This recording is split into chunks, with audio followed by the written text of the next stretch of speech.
Assalamualaikum warahmatullahi wabarakatuh. Halo semua, pada video kali ini kita akan mempelajari bagaimana sebuah sistem komputer bekerja, khususnya tentang kinerja CPU dan memori.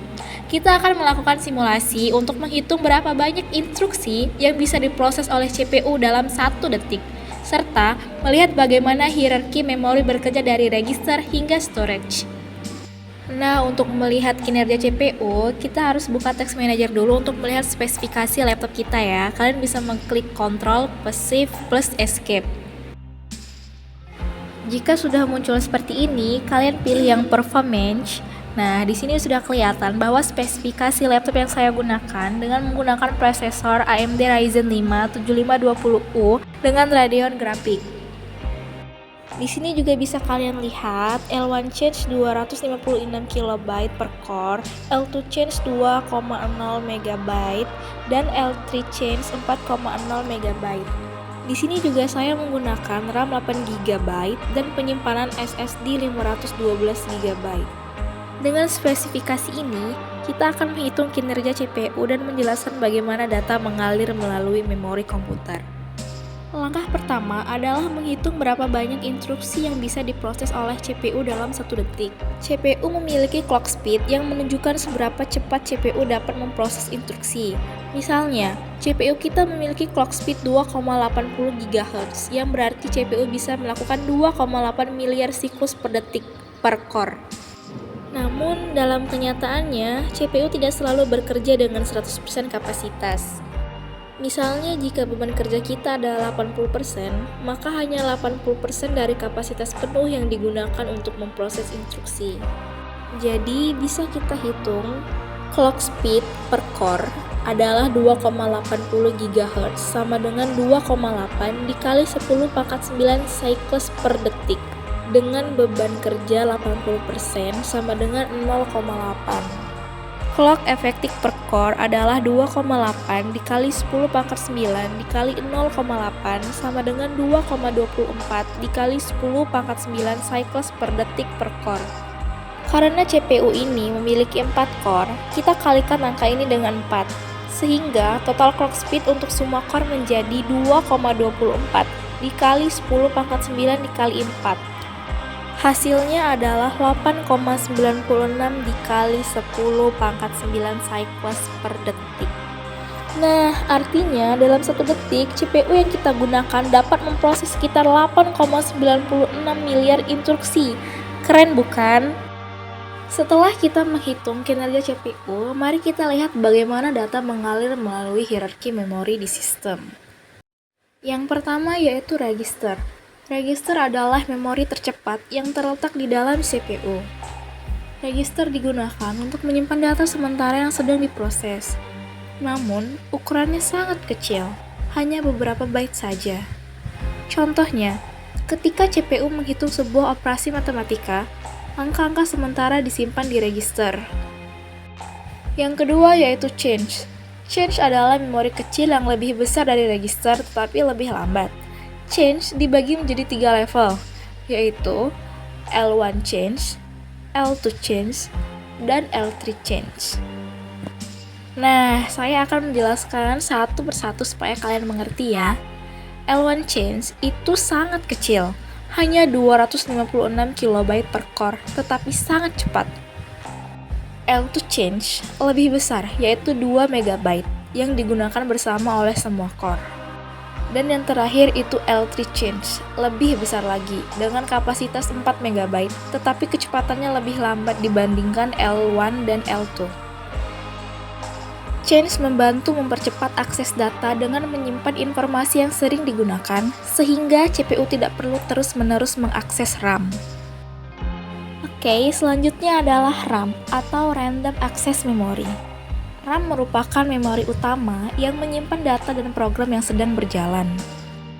Misalnya, saat Anda membuka browser dan bekerja dengan beberapa tab, data setiap tab disimpan di RAM untuk memastikan akses cepat. Namun, RAM bersifat sementara. Ketika komputer dimatikan, data di RAM akan hilang. Oleh karena itu, data jangka panjang disimpan di storage, seperti SSD atau HDD. Storage memiliki kapasitas yang jauh lebih besar dibandingkan RAM, tetapi kecepatannya lebih lambat. SSD yang kita gunakan dalam sistem ini memiliki kapasitas 512 GB. Oke, dalam simulasi ini kita menghitung kinerja CPU dan melihat bagaimana data mengalir melalui sistem memori. Setiap level memori memiliki kecepatan dan kapasitas yang berbeda, dan CPU akan mencoba mengakses data dari level memori yang tercepat. Jadi, semakin cepat data dapat diakses, semakin cepat pula CPU bisa bekerja. Nah, sebagai contoh, ketika CPU membutuhkan data, pertama-tama ia akan mencoba mengambil data dari register.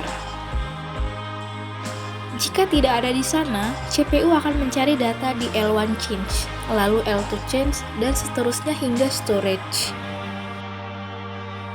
Setiap langkah ini mempengaruhi kecepatan sistem secara keseluruhan.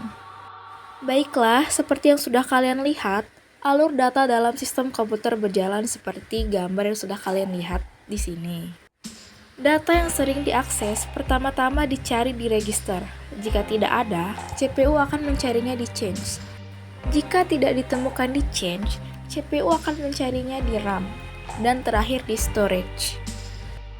Proses ini memastikan bahwa sistem berjalan dengan efisien, memanfaatkan kecepatan memori tercepat terlebih dahulu sebelum mengakses memori yang lebih lambat. Nah, sekarang mari kita simpulkan apa yang telah kita pelajari dari simulasi kinerja sistem komputer ini. Pertama, kita telah mengetahui bagaimana CPU bekerja dengan menggunakan clock speed dan core-nya untuk memproses miliaran instruksi dalam 1 detik. Dalam sistem ini, pada beban kerja 80%, CPU mampu memproses sekitar 8,96 miliar instruksi per detik. Hal ini menunjukkan bahwa performa CPU sangat tergantung pada kecepatan clock dan jumlah core yang tersedia. Semakin tinggi spesifikasi ini, semakin cepat sistem dapat menyelesaikan tugas-tugas komputasi. Dan yang kedua, kita memahami bahwa CPU tidak bekerja sendirian. Ada hierarki memori yang memainkan peran penting dalam mendukung efisiensi kinerja sistem. Hierarki ini dimulai dari register yang berfungsi menyimpan data sementara dengan kecepatan akses yang sangat tinggi tetapi kapasitasnya sangat kecil. Register membantu CPU menyelesaikan operasi perhitungan dengan sangat cepat. Selanjutnya, kita beralih ke change. Change bertindak sebagai penyimpanan data yang sering diakses, memastikan bahwa CPU tidak perlu terus-menerus meminta data ke memori utama, yaitu RAM. Dengan adanya change, waktu akses data menjadi jauh lebih cepat.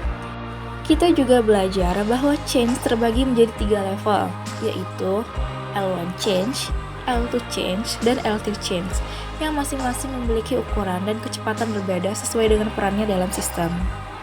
Kemudian ada RAM atau memori utama digunakan untuk menyimpan data dan program yang sedang berjalan.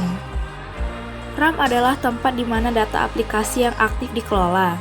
Jika Anda membuka beberapa aplikasi sekaligus, seperti browser, pemutar video, dan editor dokumen, semua data tersebut dikelola oleh RAM. Namun, karena sifatnya yang volatil, data di RAM akan hilang ketika komputer dimatikan.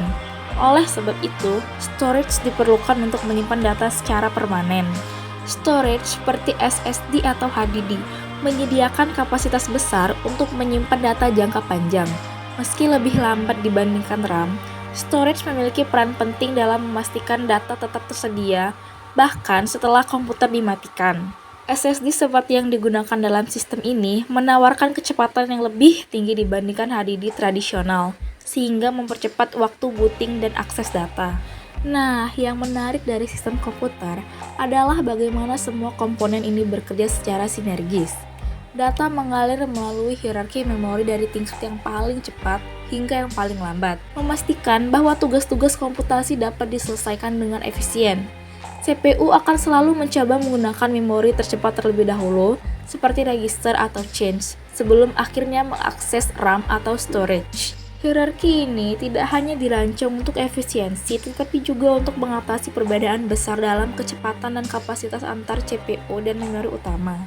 Tanpa hierarki memori ini, CPU akan sering terhambat karena harus menunggu data dari memori yang lebih lambat, seperti RAM atau storage. Jadi, inti dari hierarki memori adalah mengoptimalkan kinerja sistem dengan memanfaatkan kecepatan akses memori tercepat sekaligus menyediakan kapasitas besar untuk data yang lebih jarang digunakan. Nah, kesimpulan yang dapat kita ambil dari simulasi ini adalah yang pertama, kinerja CPU sangat dipengaruhi oleh kecepatan clock dan jumlah core yang bekerja sama untuk memproses miliaran instruksi per detik.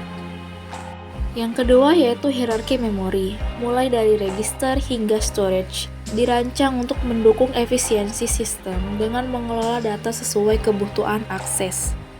Yang ketiga, setiap level memori memiliki fungsi unik.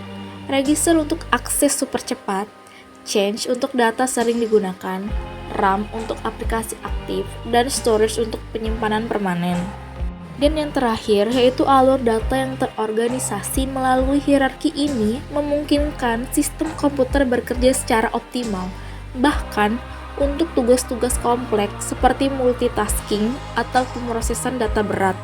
Terakhir, kita belajar bahwa sinergi antara CPU dan memori adalah kunci utama dalam memastikan komputer dapat memenuhi kebutuhan komputasi modern. Dengan memahami konsep ini, kita dapat lebih menghargai teknologi yang bekerja di balik layar setiap kali kita menggunakan perangkat elektronik. Nah, demikian video simulasi kinerja sistem komputer ini. Semoga penjelasan ini membantu kalian memahami bagaimana teknologi bekerja untuk mendukung kehidupan kita sehari-hari. Jika Anda memiliki pertanyaan, jangan ragu untuk menuliskannya di kolom komentar ya. Terima kasih sudah menonton dan sampai jumpa di video berikutnya. Bye-bye. Turn the look my way.